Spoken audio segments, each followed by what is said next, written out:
Dalam saudara, renungan kita kali ini yang merupakan khotbah singkat bagaimana memandang persoalan kita biasa-biasa saja. Begitu banyak persoalan akhir-akhir ini, lalu kita bagaimana bersikap? Bagaimana kita melihat cara Tuhan melihat setiap persoalan kita? Bapak sekalian, kita melihat firman Tuhan dalam 1 Korintus 10 ayat 13. Pencobaan kita alami, pencobaan biasa, tidak melalui kekuatan manusia, dan tidak akan melebihi kekuatan kita, pasti ada jalan keluar. Dan lebih lagi daripada itu dikatakan di dalam Yakobus 1 ayat 2, berbahagialah setiap orang yang jatuh dalam berbagai pencobaan. Kemudian akhirnya kita mengalami kedewasaan iman. Bapak Ibu sekalian, pernyataan Allah ini luar biasa. Memang dia adalah pencipta, dia di atas segala masalah dalam kehidupan kita. Dan kita harus pahami ini sehingga kita siap menghadapi keadaan yang memang belum tentu baik akhir-akhir ini. Dari masa depan juga tidak akan baik. Tetapi kita kembali kepada firman Allah. Bagaimana kita hidup, lihat setiap persoalan. Apa yang ada di pikirannya Allah. Apa yang di dalam kehendaknya Allah. Kita harus pahami yang pertama sekali. Kenapa kita ada di dunia ini. Kita ada di dunia ini itu bukan untuk disiksa Bapak Ibu sekalian. Kita ada di dunia ini adalah diciptakan untuk Allah. Kalau kita lihat di dalam firman Tuhan ini dalam Roma 11 ayat 36 dikatakan adalah bahwa dari dia, oleh dia, kepada dia, bagi dialah kemuliaan sampai selama-lamanya. Kita diciptakan ini karena Allah yang menginginkan.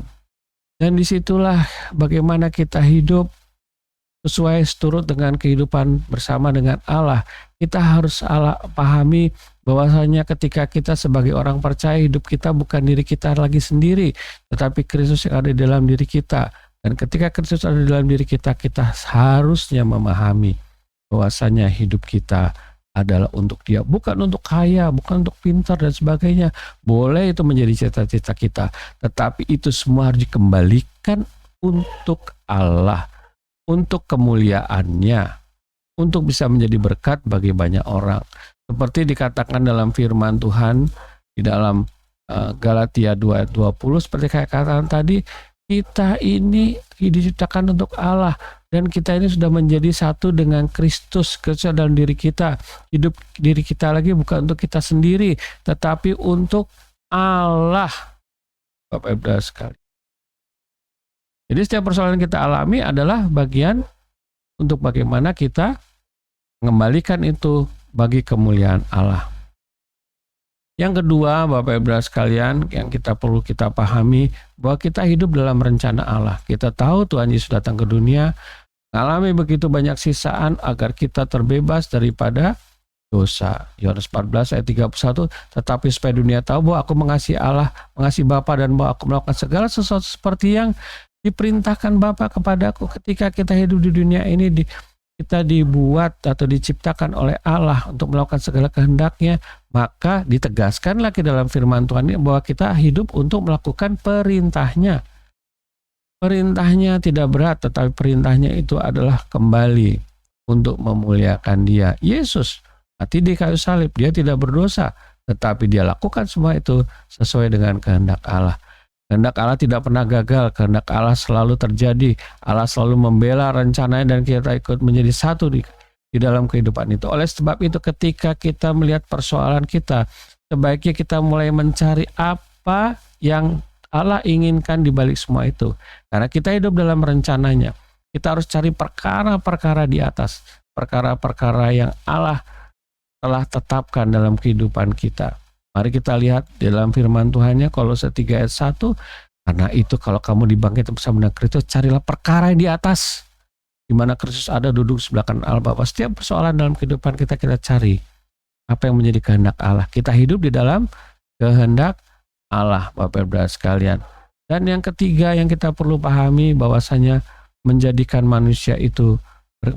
kita manusia berkenan.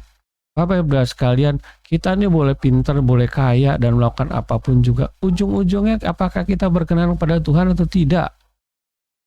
Dikatakan tetaplah kamu menjadi hidup kudus di seluruh hidupmu seperti Dia yang kudus yang telah memanggil kamu. Kita harus kudus. Kekudusan itu ditunjukkan dengan kehidupan kita dalam kesalehan dan kesucian.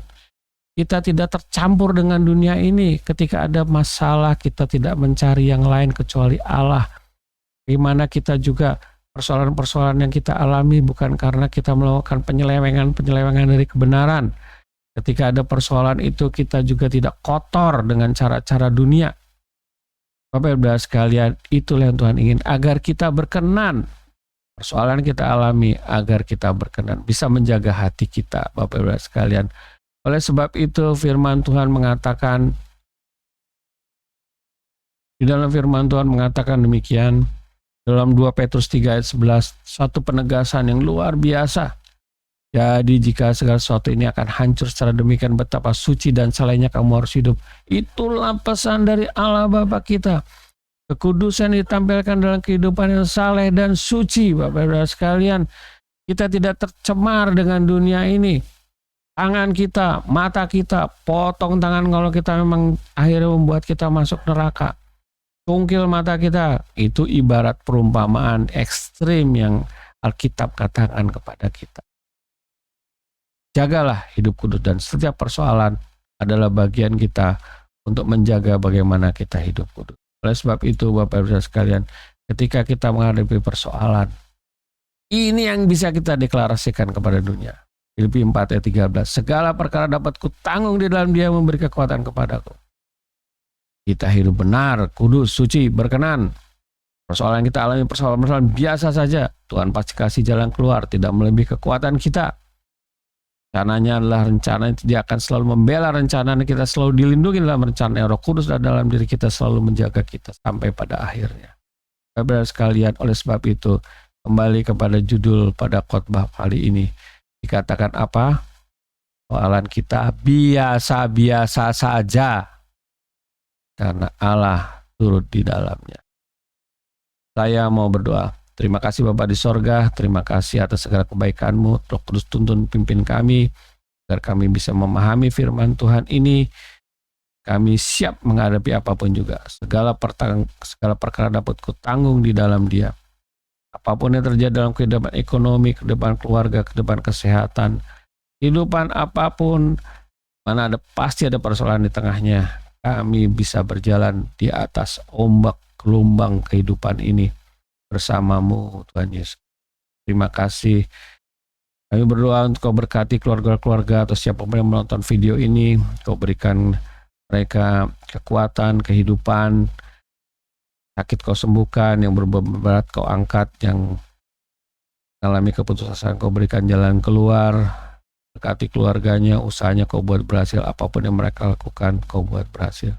Terima kasih Bapa di sorga, hanya ke dalam tangan penyertaan-Mu. Dalam nama Yesus kami telah berdoa dan mengucap syukur. Amin.